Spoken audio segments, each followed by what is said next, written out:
Hi, I'm Jade Romberger, and I'm doing my local history project on the Gratz Schools. The town is named for Simon Gratz. He was the oldest son of 5 boys of Michael and Miriam Simon Gratz. He acquired the land from his father's business partner, Anne Levy, who acted as a guardian for Simon when his father passed away. When he was old enough, Simon was given the land of Gratz, which is formerly named Wildcat Ridge.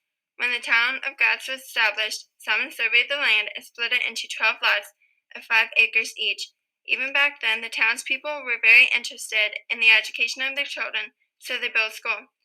Throughout the years, the town has had many schools, 5 to be specific. This was the first. When the town first got its start, classes were held in the basement of the church. As the class grew, the school was moved to a more proper building. This was the second. The picture dates back to 1905, when the owner added a large Victorian addition to the east side, though the original school dates back to 1860. The building was considered the official first school. It's recorded that there was one teacher to teach about 90 students. On any given day, only about 45 came to class. Teachers were trained in Harrisburg and college-type settings, but during the Civil War, classes were stopped because many of the students and teachers were drafted. This is a more recent picture taken about 1990.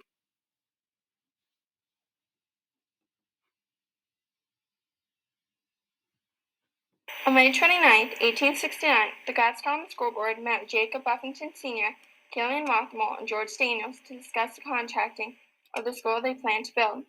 Buffington and Rothmel were asked to make and deliver the bricks while Daniels contracted.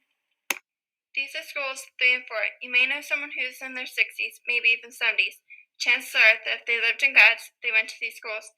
The history of these schools are well known because there aren't many people alive today who went to these schools, or they just can't remember.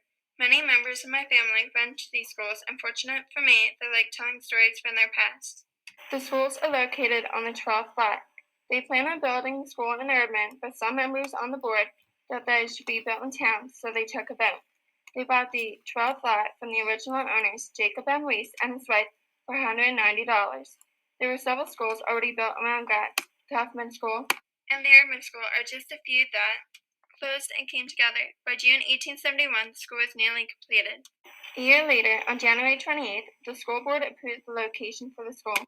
Towards the end of November, the desks were bought and being hauled to Gratz by Dr. I.S. Schminke, the board director, and by October, the school bell was bought at Uniontown for $42. The school was built across from the Seaman United Lutheran Church. Here's what the school was like when my dad went. When the school was built, a separate room was built as a little apartment for the schoolmaster, who could only live there as a tenant. When my dad and uncle went to the school, this room was not there. It was torn out sometime before they started school. Here is a copy of the memo written by the Academy's first and only principal.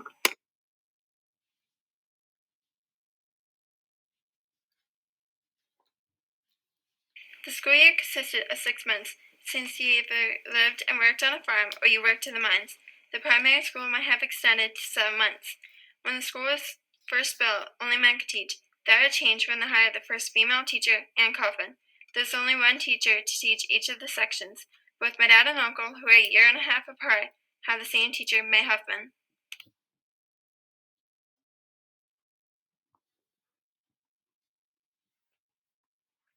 This is the community center.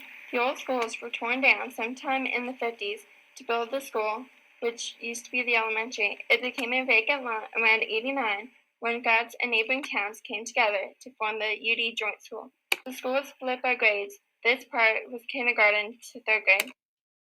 The set of double doors leads to the 4th, 5th, and 6th grade classrooms.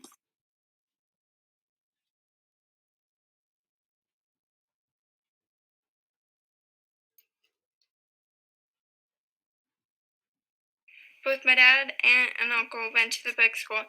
Unfortunately, my aunt can't recall anything from his school years. When my uncle was 6, he started school at the big school. He and my dad would jump into the milk truck, and the milkman would take them into town on his way to his next stop. When he went to the big school, they had recess, but he wasn't allowed to go outside.